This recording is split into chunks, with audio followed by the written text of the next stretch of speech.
dos de la misma celda o del mismo andén, con dos que alcancen el tope de la subasta,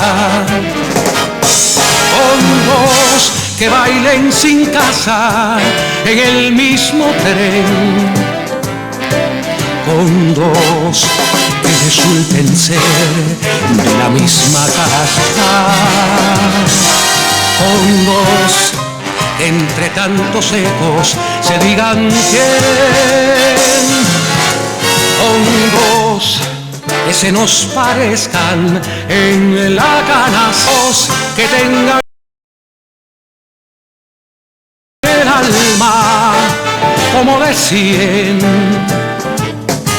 con dos que se quieran bien, con dos que se quieran bien, con dos que se quieran basta.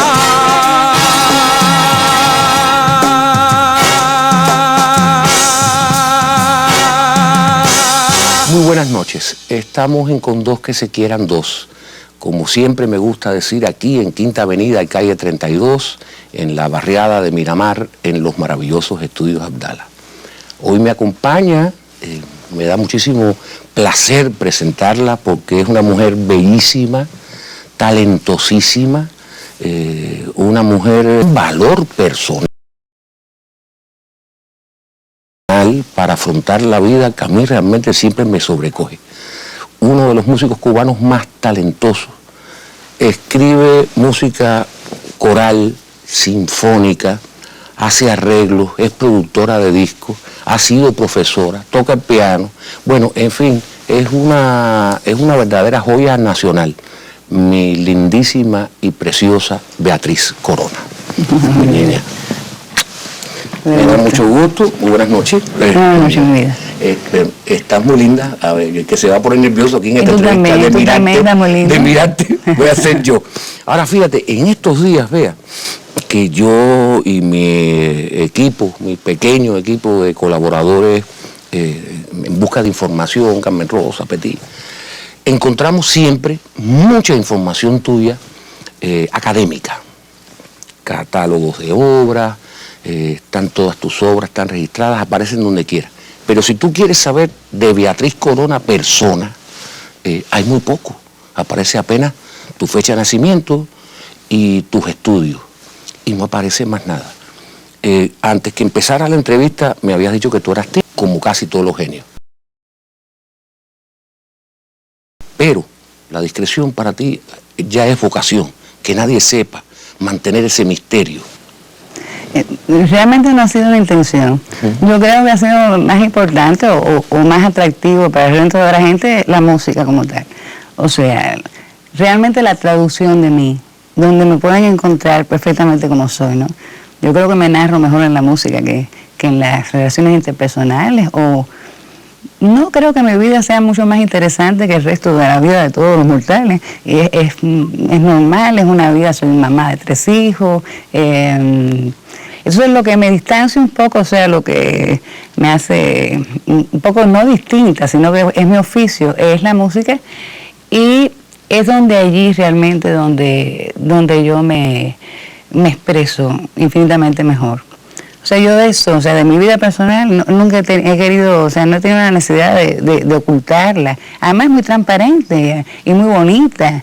Y lo que pasa es que, bueno, lo que se registra es eso, ¿no? ¿Tú te consideras una madre soltera? Bueno, el padre es tú. Sí, o sea, claro, hombre, no. Eso, no, espérate, no solamente porque, bueno, es el padre de mis hijos, sino, claro, bueno, estuvo un tiempo y después, bueno, él decidió. Pero bueno, decidió hacer su vida fuera del país, yo decidí quedarme aquí, ¿no?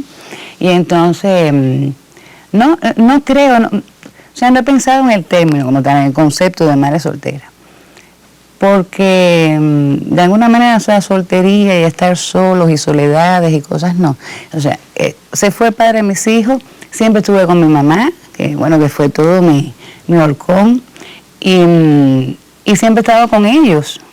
O sea, que nunca he estado sola, entonces es como si viviese en manada, ¿no? Es así como una hembra alfa, una cosa así, ¿no? Y entonces no he pensado en el concepto de madre soltera, no, es que nunca lo he sentido. Yo he sido una madre y lo soy y lo disfruto muchísimo. Una gran madre, Beatriz. Además fui mamá con todo, o sea, yo me preparé para ser mamá, porque uno se prepara, no fue a destiempo, no fue porque apareció. Y he disfrutado esa maternidad de una manera maravillosa. Y entonces, no he sentido eso, Mauro, nunca me he pensado, soy una madre soltera. No. Bueno, de todas maneras, queda o sea, de hecho, bueno, se puede conceptualizar, bueno, si eres una madre soltera porque estás sola con tus 3 hijos, ¿no? Pero no lo he pensado en esos términos.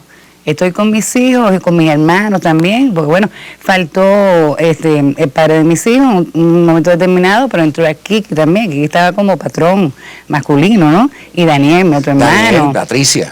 Patricia, que además es una tía maravillosa, es Kiki tan cariñoso con los niños, o sea, es una familia que hemos estado así todos muy juntos, ¿no? En todo ese proceso de crecimiento de mis hijos, ¿no? Como de la niña, mi sobrina, que prácticamente yo también la crié junto con mi hermana, ¿no? Claro. Y tenía su esposo, por supuesto. Y el Pupú, el hijo de Kiki. El Pupú tan gracioso. Y esa cosa de tía Pupú. Sí, en vez de porque le digo Pupú, entonces él no me dice Beatriz nunca, me dice tía Pupú. El hijo de Kiki, sí, porque la gente sepa Kiki. El hijo de Kiki. Háblame, a Enrique, tu señor padre, no lo conocí. No lo conocí, sé que era un músico... decían que aficionado, yo creo que él es un poquito más que un músico aficionado. Esa profesión.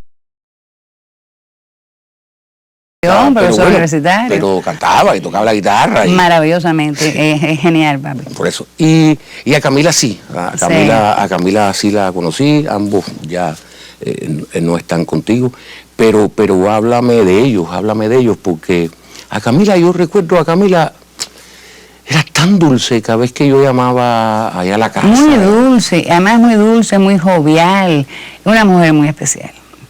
Mi madre ha sido un privilegio, igual que papi. Yo tuve además una infancia muy, muy, muy feliz. Y papi, que era un hombre abogado, que era más una eminencia, un hombre de un gran conocimiento, y además gestor de todos los primeros momentos de la revolución, o sea, fundador de tantas cosas. Le encantaba la música. Incluso él, cuando era joven, él pretendió hacer un trío, pretendió dedicarse. El padre dijo no. Y qué bien, porque además un hombre, o sea, de conocimiento del derecho increíble, además el profesor universitario, ya te digo, gestor, fundador de muchas cosas, fundador de José Plan. Y entonces, un hombre extremadamente cariñoso, muy bueno, un ser humano de lujo, papi, un hombre encantador. Y tocaba una guitarra y cantaba precioso, y era entonces que propiciaba en la casa, todos los fines de semana, prácticamente todos los fines de semana en la casa había un sarao distinto, como le decía mami, un sarao. Y nosotros, bueno, éramos muy chiquitos, ¿no? Pero desde chiquitos, a Kiki y a mí, a veces nos invitaban a participar, a veces para allá y todos nos mandaban a dormir, ¿no? Pero a veces ya dormidos decían, vengan, para que... Yo recuerdo toda esa etapa, además de como papá, de todo lo que lo quise y lo quiero, porque además mis padres, o sea, no es una pérdida, yo los veo como una reubicación, o sea, están dentro, además yo convivo con ellos, y que me hace muy feliz. Y entonces, bueno, que íbamos a cantar y entonces pues, con todo ese ambiente donde iban mucha gente a la casa. Y mami, o sea, papi por la cosa del feeling, con esta cosa del legado, o sea, con el tratado de armonía de Guyún, ¿no? Sí. Que empezó con la cosa del feeling, el tipo de armonía, acordes de oncena, de trecena, esa sonoridad muy vaporosa. Que después a veces he pensado que incluso en la música coral mía posterior, o sea, después cuando escribí, la sonoridad tiene mucho que ver con ese de niña. Entonces,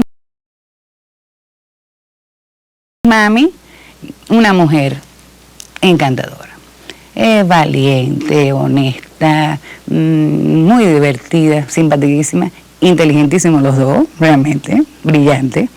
Y entonces a ella lo que le gustaba mucho era la música clásica, o sea, la música llamada clásica, ¿no? La ópera, Era eso de la Sabía ópera. muchísimo de ópera, sabía. Sí, mucho, mucho.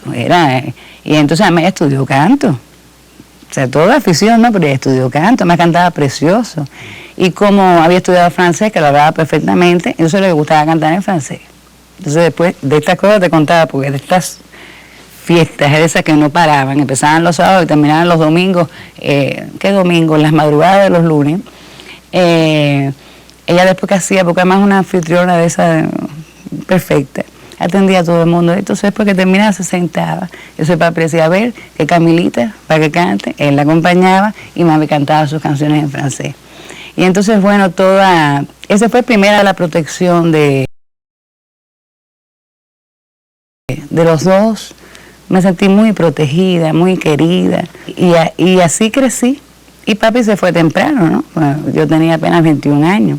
Pero aún así, después que repaso, digo, bueno, no lo tuve más tiempo, ¿no? Pero lo tuve el tiempo que lo pude disfrutar Lo tuviste intensamente, claro.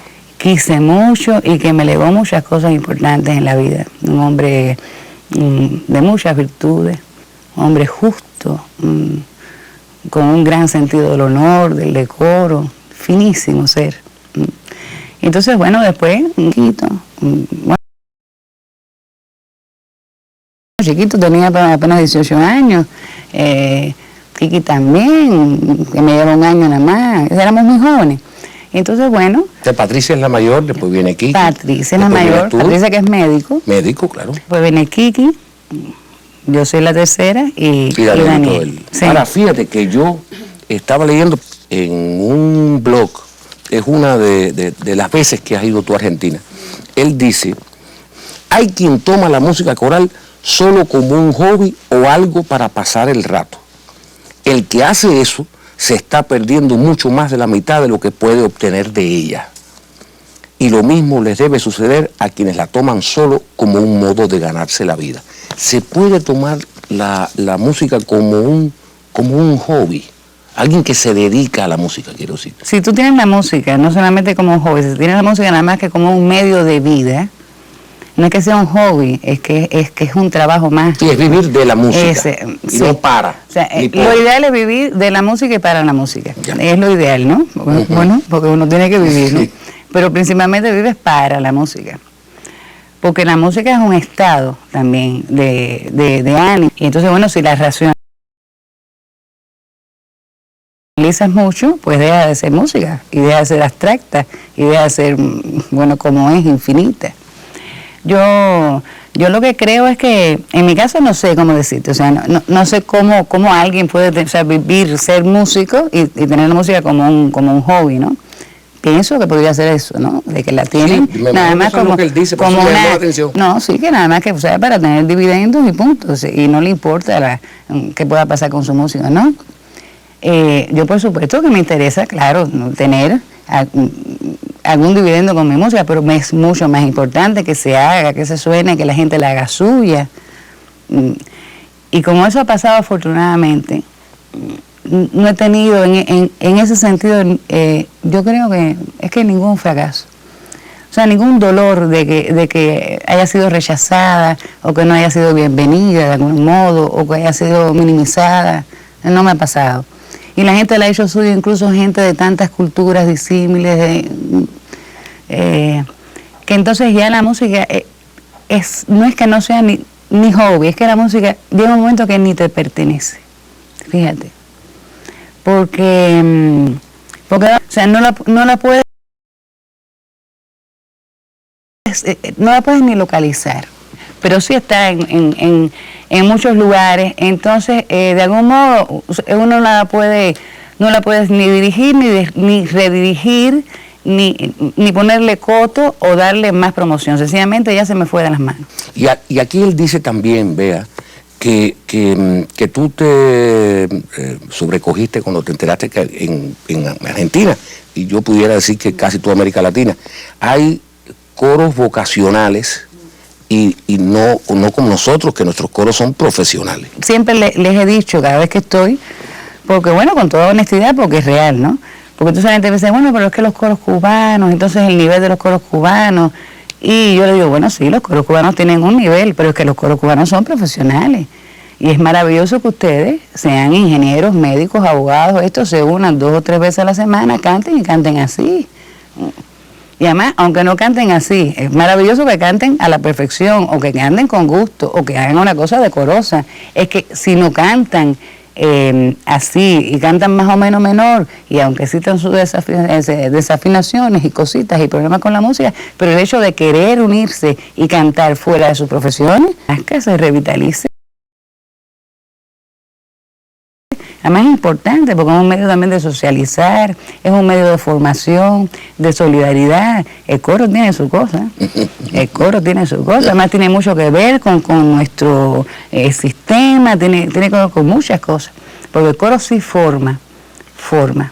Bueno, hay invitados que he tenido aquí, músicos, que siempre hablan del coro como algo por el que todo el mundo debía pasar por ahí, todo el que se quiera dedicar al canto, ¿no? Pero para terminar la cita, porque he citado muchísimo, en este libro, Beatriz Corona, catálogo de obras, de la profesora Laura Vilar. Laura y Cecilia. Y Cecilia también que también, ¿cómo se llama? Laura, que es una musicóloga tremenda. Además que yo quiero muchísimo y respeto muchísimo. Respetadísima. Pero aquí, entre las notas de tantos músicos cubanos que hablan de ti aquí, tremendo, porque es mucho gente, me llamó la atención una frase de profesor Chorens, de Roberto Chorens, donde dice: si la historia de la creación musical cubana ha contado o no con una cantidad que merece ser analizada. ¿Por qué él dice eso? No hay mujeres, no hay suficiente figura femenina en la creación musical cubana. Pues realmente hay pocas, pero no solamente en Cuba, en el mundo, hay pocas. O sea, realmente hay muchos más hombres. Y no solamente porque es que salgan a la palestra y sean más conocidos, es que es menor. O sea, vas a cualquier lugar, conoces, o bueno, te documentas y demás, y vas a ver, o sea, que el registro de compositoras mujeres es abismalmente inferior al de los hombres. No sé si será por un problema de tendencia, Gisela Hernández, Obrador Blanc, Ernestina Lecuona, pero hay pocas, o sea, ahora los hombres. Y en el caso de Cuba, ya en este momento, hombres o mujeres, hay muy pocos compositores de música de concierto. O sea, hay muchos más autores y compositores de la música popular, es más, pero de música de concierto poco. Y hay poquitos y también no tienen el respaldo que merece para que su obra se conozca, para que se registre, para que se edite. Y también eso puede hacer que haya mermado también un poco la creación, porque bueno, para escribir una partitura y engavetar, ¿no? O espacios para sonar, para estrenar, para tener esas vivencias, ¿no? Ya sea con orquestas sinfónicas, con orquestas de cámara, con coros, con solistas. Pero yo creo que la creación como tal ha mermado, es poca, o sea, no se siente. No puedo ser categórica, pero bueno, te digo que no la siento, no solamente por los medios de comunicación que ponen, que apenas ponen nada, ¿no?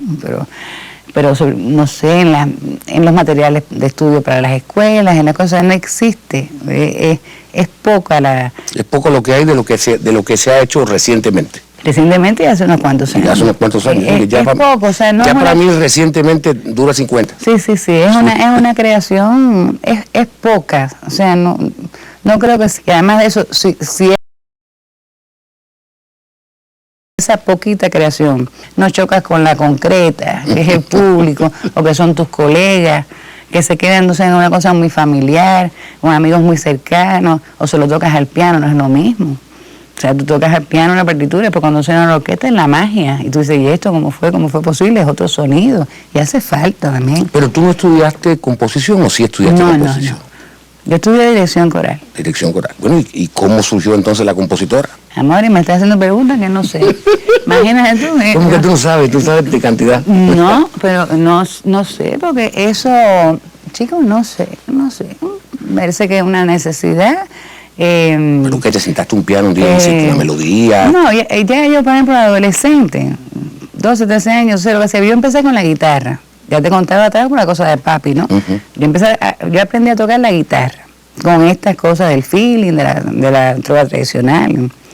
Y después empecé a estudiar música en Catula, pero además más tarde, o sea, porque ahora se empieza en el 3er grado, yo entré en 6º grado, porque en mi época no se hacían estas cosas porque todavía estaba todo muy desfasado, ¿no? Entonces, había gente en un año que podían llevarte 5 años, otros más chiquiticos, así te contaba en la casa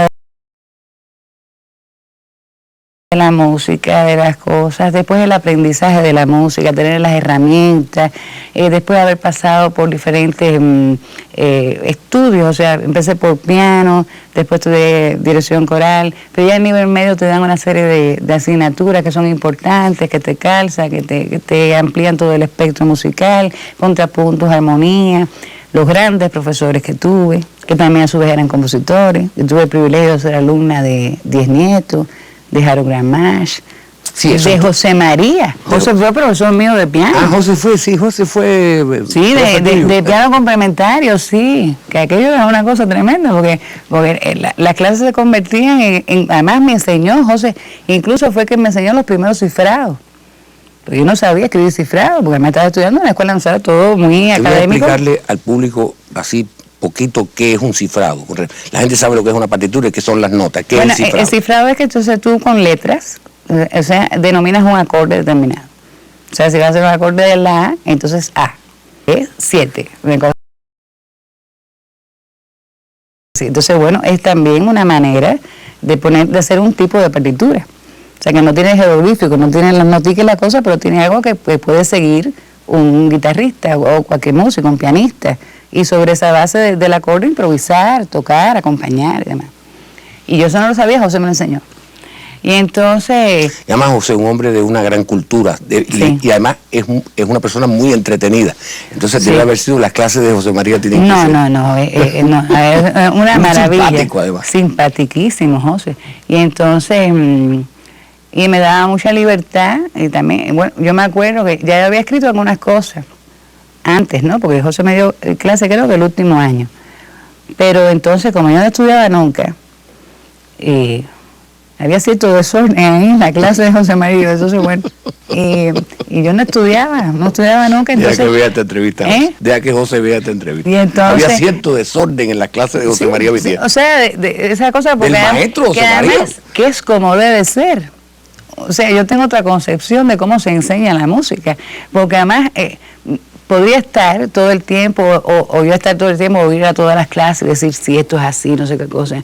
Pero ese tiempo estaba dedicado para motivarme, a tocar sus cosas. Es otra cosa, te da otra dimensión. Que esa es la verdadera clase que me pasó con Harold, que me pasó con Diez Nietos. Y entonces, a veces no tenía listas las cosas para la prueba. Yo decía, bueno, José, yo voy a hacer, o me aparecía y él no decía nada. Yo creo que fue una vez que yo hice un preludio, y yo no lo hice, yo lo improvisé creo que en la prueba. Entonces voy a tocar una obra mía, ya, para quitarme de arriba, estudiar por lo menos la obra contemporánea que tenía que hacer, ¿no? O sea que es un programa. Una obra mía, una obra de mi propia inspiración. De mi propia inspiración. Sí, una página musical de mi propia inspiración. De mi propia inspiración. Un preludio, improvisar. Y entonces, y no sé, y empecé a hacer cosas también a través de yo no sé cómo arrancó, bueno, como todos los jóvenes, como todos los adolescentes que tienen inquietudes, o sea, bueno, por mis hijos que, bueno, Danielito del medio que es un musicazo, pero el Chechi que está estudiando Derecho, escribe, y o sea, son inquietudes, ¿no? Y escribe desde chiquito. Entonces, bueno, yo hice mis canciones con la guitarra, esas cosas, y después lo dejé. Después el piano, empecé con el piano y la guitarra la dejé atrás. Y no sé, Mauri, debe ser eso, entre la escuela, los conocimientos, los profesores, el ambiente, también los amigos que tenían inquietudes también en la creación. Lo que pasa es que sí siempre me definí con ese tipo de música, una música absolutamente tonal, porque realmente lo que había era, la motivación en general era de la música de vanguardia, otro tipo de estilos de la música. Y yo me parecía una música así toda tonal, toda romanticona, ¿no? Siempre hice esa. Pero debe ser por ahí. ¿De qué compositores universales tú estás más cerca, por ejemplo? Cuando oyes música clásica en tu casa, Mauri, otra cosa que parece petulante, pero no lo es, yo siempre lo he dicho, yo no escucho música. No escucho nada. ¿No escuchas música? No. Y sin embargo, es curioso porque las personas que no escuchan música, y que los músicos, quiero decir, los músicos que no escuchan música y solo escuchan su música interna, tienden a repetirse, y no es tu caso. No, pero ni eso. O sea, a ver, no es que nunca escuche música, pero escucho muy poquita música. Es una cosa de escuchar música, además a veces uno escucha la música, ya cuando uno es compositor, tú escuchas la música de otro modo. Estás viendo colores, texturas, orquestaciones, modos, ¿no? Pero escucho muy poca música. Y apenas. Y ni la mía, les comento a todo el mundo de la casa y pongo el disco, y hay un momento que ya me cansa y puedo meterme en meses que no lo escucho, ¿no? Pero yo creo que tengo influencia, que pueda tener influencia de los rusos. De los románticos, de Rachmaninoff, de Tchaikovsky. De Tchaikovsky, de los cinco también, de Glinka, de Mussorgsky, de alguna manera. También es porque tú sabes que en las escuelas de música vinieron muchos profesores soviéticos, cuando aquellos todo el campo socialista y demás, y es la escuela rusa también la que se imparte, y también un poco la alemana en la cosa de dirección. O sea, de las cosas que escuchaba, y ese tipo de música, muy lírica, no de un compositor en específico, sino de un estilo, ¿no? Y después también un poco de Ravel, de Debussy, después cuando vienen los otros compositores un poco más agresivos, o sea, nunca me interesó. Ahora me gusta mucho de la música más contemporánea, la música para cine, por ejemplo, de los americanos, de John Williams. Sí, bueno, la música para cine es la música clásica de hoy, ¿no? En algunos casos. Ahora, John Williams, pero John Williams es una... John Williams es una cosa que no se puede creer, ¿no? Tiene mucha influencia de los rusos, mucha. De Stravinsky, esa música media eslava, las orquestaciones de Stravinsky, para una orquestación mayor. No, eso es una maravilla. Y entonces, bueno, y a veces escucho alguna otra cosa, o un tema específico que me llama la atención. Pero ¿tú crees que los músicos para cine, por ejemplo, serían los Bach, los Mozart, los Haydn, yo creo que los Schubert? Yo creo que sí, yo creo que la mejor, para mí, la mejor música de concierto, o sea, la continuadora de todas esas grandes partituras, indiscutiblemente es la buena música para cine. Para cine. Ahora, es lo mismo, Beatriz, escribir para un coro de cámara que para un coro polifónico grande. Sí, es lo mismo. Lo que pasa es que lo que pasa es que no es lo mismo. Tú piensas en la sonoridad, no son lo mismo 12 voces. No, lo que pasa es que 12 voces, entonces te queda, aunque suene, y bueno, y si escribes, bueno, como escribo, con mucho Debussy y todas esas cosas, bueno, suena vaporoso y demás. Lo que pasa es que esa misma partitura, cuando lo oyes por 80, te da un paro. Entonces así, es una cosa muy tremenda. Entonces, pero no, es lo mismo. Lo que sí es, por ejemplo, cuando escribes a 4 voces limpias, que yo no escribo nunca. Tienes que explicar que estamos en televisión y que no estamos en el conservatorio. Bueno, el coro tiene, o sea, 4 voces, el soprano, el contrario, el tenor y bajo, ¿no? Los coros mixtos. Entonces generalmente se escribe en línea, una línea, para cantar a 4 voces. Cada uno hace una melodía distinta, ¿no? Pero yo generalmente escribo 2 para cada uno. Entonces se dividen, eso suena, en vez de 4 voces, 8. Claro. Son acordes. Pues eso es lo que decías del Debussy. Claro. Debussy.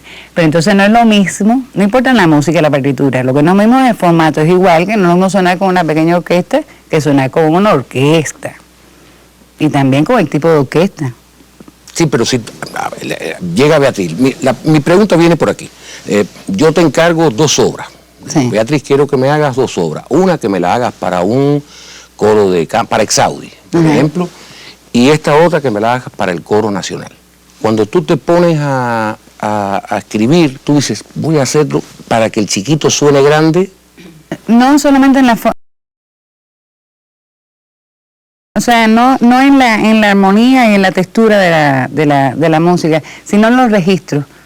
Por ejemplo, si tienes un coro pequeño, entonces no puedes abusar de agudos que se mantengan, porque tienes una soprano, 2 o 3, y es abusivo. Entonces, bueno, para un coro grande, o sea, ahí puedes tener un poco más de elementos, No sé si quizás quieres hacer, no sé, una nota tenida en la soprano y como respiración coral, como hay 20 sopranos, pues lo puedes hacer. En un coro chiquito no. Y te tienes que adecuar también a la gente que suene. Porque lo que sí tienes que escribir es para que funcione, para que suene, para que la gente no se rompa la cabeza, sea práctico y para que suene, ¿no? Que les sea fácil sonar y se sientan cómodos, que guste, por supuesto, pero que se sientan cómodos cantando. No, yo nunca había oído los coros épicos y los coros íntimos. Me imagino que te gusta más, por lo que estás explicando, que te gusta más escribir para los coros íntimos. Es según la sonoridad, pero a mí me gustan los coros, ya sean épicos o íntimos, o sea, con sonoridades más dulces o más poderosas. A mí lo que me gustan son los coros grandes. A mí me encantan los coros grandes. ¿Te gustan los coros grandes? Sí, porque es un órgano, es otra sonoridad. Me gusta mucho. Y también las orquestas, porque también escribes. Sí, y coro de orquestas, ya ese es el colmo ya. O sea, no. Corona a lo grande. O sea. Ese es, porque además se multiplica el sonido, además todo ese sonido vaporoso. Y me gusta mucho trabajar con la gente. Fíjate que yo no tengo nada que ver con la tecnología ni nada de eso. A mí me gusta la gente. Yo quería hablar de tus discos y de la música que hoy se hace en Cuba, toda la música que se hace en Cuba. Porque una de las cosas que a ti te celebran tus colegas, entre los que gracias a Dios me encuentro, es tu extraordinaria cultura musical. ¿Por qué no has pensado en ejercer el magisterio como una obligación, enseñar todo? Lo he hecho. Sí, ya sé que has dado clases, pero das clases, O sea, das talleres, mantenerte como una profesora. La profesora Beatriz, que está, porque yo te he visto en este mismo estudio, se grabó la Sinfónica Nacional completa, aumentada. Recuerdo que estaba todo aquí, en esto que hoy es una bella terraza, ahí teníamos coros, ahí teníamos voces, aquí teníamos el piano por allá lejos. Aquí estabas tú, parada ahí en un podio, dirigiendo a 76 u 86 músicos. Y siendo la Sinfónica Nacional, tú estabas todo el tiempo dando clases con una energía y con una absoluta falta de timidez. Hay una Beatriz tímida, pero la Beatriz que se para delante de una orquesta, como la Sinfónica. Bueno, chicos, no sé, puede ser que sea mi suplemento. De momento es lo que me calza, lo que me falta, mi otro yo, la música. Bueno, es que por eso la hago, por eso la escribo. Eso es lo que me faltaba para poder tener más contacto con el exterior, puede ser. No, lo que pasa es que además, ya que tú cuentas eso, que es una de las cosas, porque además eso fue maravilloso, eso lo que pasó allí. Además me acuerdo que estaba la Lourdes, que estaba organizando, la productora.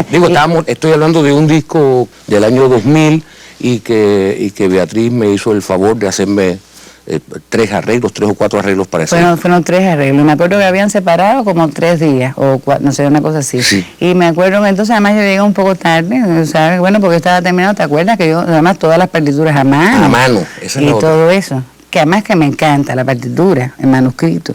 Y que llegué a media tarde y Ana estaba preocupada. Digo, no te preocupes, todas las perdicheras.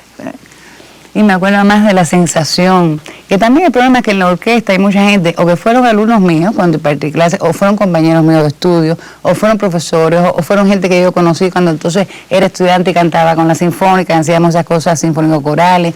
Entonces hay mucha empatía, hay mucho cariño.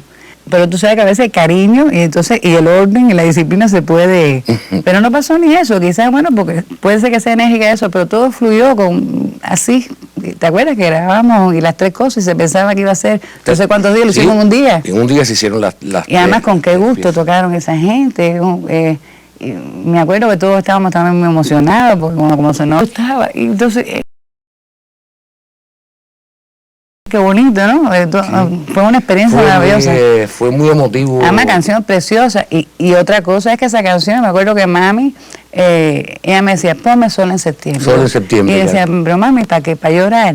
Porque es una cosa, pero es una cosa, siempre lloraba, siempre. porque además la cantaste que se acabó. Y esa parte así que, esa parte de cielo raro, ¿no? Ya, sí, cuando mi padre reaparece, solo en septiembre mi Precioso, padre eso después reaparece. viene es que hay una modulación y arranque. Sí, y sí, es que... Y ella me dice, ponme Zona de Septiembre. Es para llorar porque se emocionaba, le encantaba. A ver, hablamos al principio, hemos hablado de tus padres, hemos hablado de tus hermanos, hemos hablado de tus hijos, por supuesto. Poquito he hablado de mis hijos. Bueno, pues entonces hay que hablar más de tus hijos, Sí. porque ¿qué se me ha hecho el poeta? Con los cuentos. Con los cuentos. Es que no, yo no podía creer la edad que tenía. O sea, pero qué cosa es esta. Bueno, está estudiando un tercer año de Derecho. Es un niño, tiene 21 años, ¿no? Un niño, podemos decir siempre va a ser mi Sí, infante, es un ¿no? Los niño, tres con van a 21 años es un niño. van a ser mi infante. Es un niño además que le encanta su carrera, además es un gran lector, siempre ha sido un gran lector, para tener su edad tiene una cultura importante. Sigue escribiendo, tiene un carácter muy especial y muy valiente muchacho, muy valiente muchacho. Danielito, el del medio, que es músico. ¿Músico? Es un músico, Danielito es un musicazo. Es mi hijo, pero es que es la verdad. Fíjate que al otro lo puse a estudiar música y él me dijo, mamá, por favor. Ya llegó un momento que él no podía con el clarinete. Entonces yo, bueno, hijo, lo tuyo es Derecho. Y entonces, sí, bueno, yo soy de esa mamá músico, de que tiene que ser músico, porque no, es cada cual con su mundo.